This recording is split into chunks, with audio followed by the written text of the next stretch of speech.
कभी कभी प्यार मोहब्बत इश्क सिर्फ कहने सुनने में अच्छे लगते हैं। जब बारिश शादी की आता है ना, सब खत्म हो जाता है। प्यार वही करेगा जो मंडप तक लेके जाएगा, नहीं तो उनको शमशान तक पहुंचाने की औकात रखते हैं। ठीक है? हाँ भाई, प्यार वही करेगा जो मंडप तक साथ निभाएगा, वरना शमशान तक तो हम खुद भी तुम्हें लेके चले जाएंगे। उसमें कौन सी बड़ी बात है?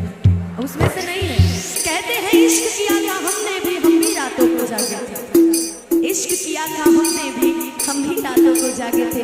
और था कोई पागल सा लड़का जिसके पीछे हम नंगे पांव भागे, और वही आपके बनारस से भागे थे। आपके बनारस में है ना?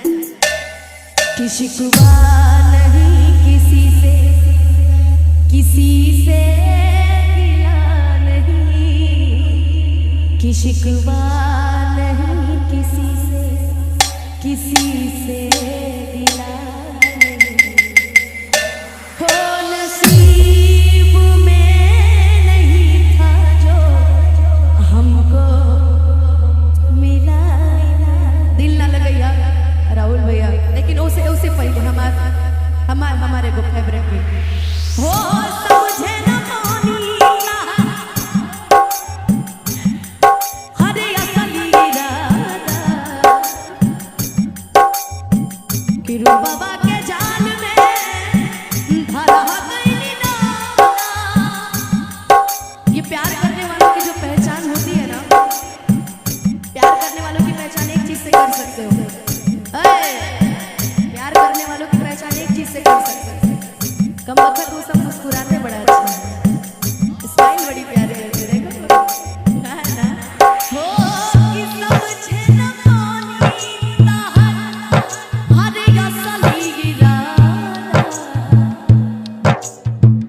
अरे बाबा के जाल में धरा गई दादा। केहू के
असरा पूरा बहुत बात होला, यहाँ लगा बहुत बात नहीं, नजरिया चोरा बहुत बात होला।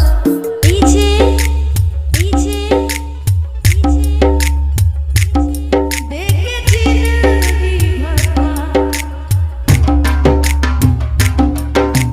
राजू राज।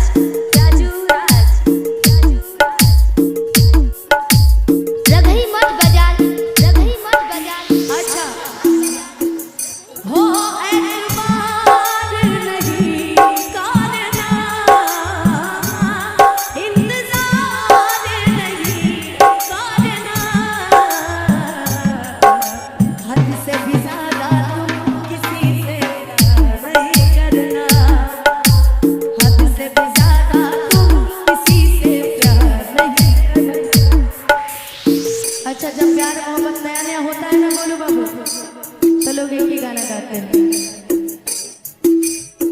मुझे इश्क है तुझी से कि सनहिया लगावल बहुत बात नहीं खे, नजरिया चुरावल बहुत बात होला। एक और गाना था इसी में,